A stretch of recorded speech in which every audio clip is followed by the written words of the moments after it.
A common theme with people arguing in favor of more restrictive gun laws is they will take the U.S. and then they will take a handful of other countries with restrictive or prohibitive gun laws and say, well, look, this is evidence that gun laws work.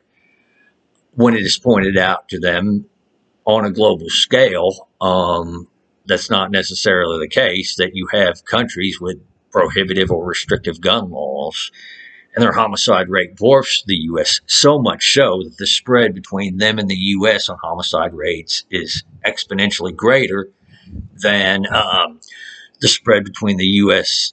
and those other aforementioned countries in homicide rates. They say, well, you can't count those.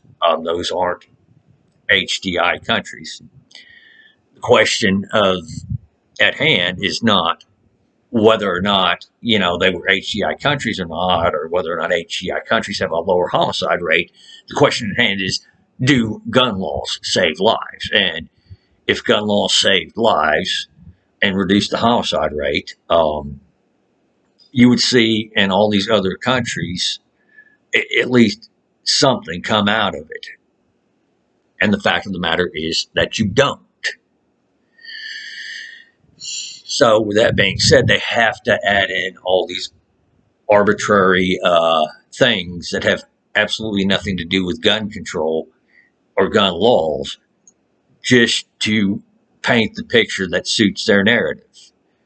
And I'm going to even argue, even let's say we're looking at these HDI countries that have a lower homicide rate than the U.S., it still begs the question, is the homicide rate in these countries low in these countries because of gun control, or is it coincidental?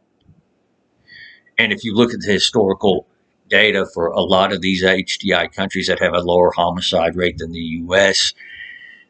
and have more restrictive firearms laws than the U.S. as a whole, you find in many cases a lot of the data is inconclusive to that, or that it doesn't seem to make a difference whether or not the gun control laws are in place. UK, for example, if you look at their historical homicide rates over the last 150 years, you will find that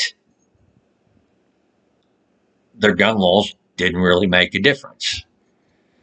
They had a low homicide rate before all those gun laws were put in place, and their homicide rate actually now is slightly higher.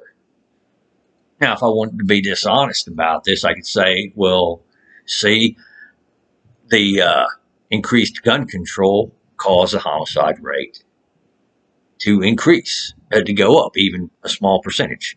However, being intellectually honest, you can't say that the gun control laws did make their homicide rates go up, but at bare minimum, it shows the gun laws don't do anything to reduce the homicide rates either. And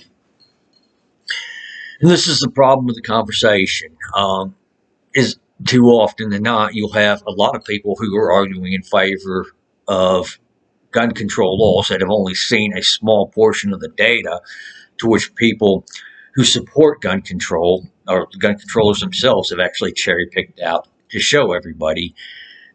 And they ignore large amounts of data that runs to the contrary.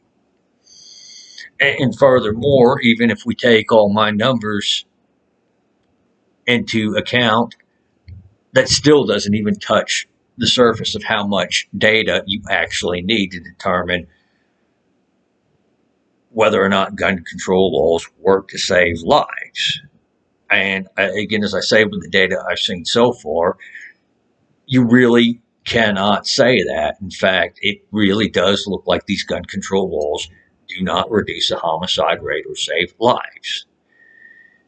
So with that being said, I'm hoping this gives everybody else another perspective on this, especially for those in foreign countries who don't understand why many of us are adamant about not just simply surrendering more of our freedom over to the government than we already have. So, thank y'all for watching. Y'all take it easy and have a great day.